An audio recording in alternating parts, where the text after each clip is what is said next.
पंढरीची वारी महाराष्ट्राच्या इतिहासातील सर्वात जुनी आणि सर्वात मोठी सामुदायिक उपासना पद्धती।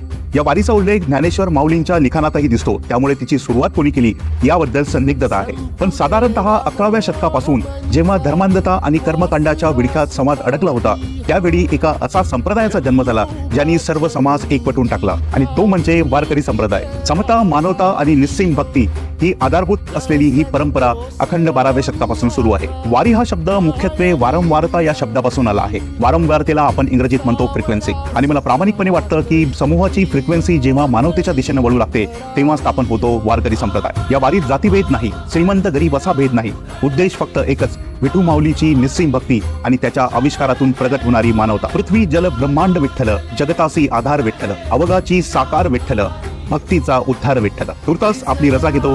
रामकृष्ण हरी।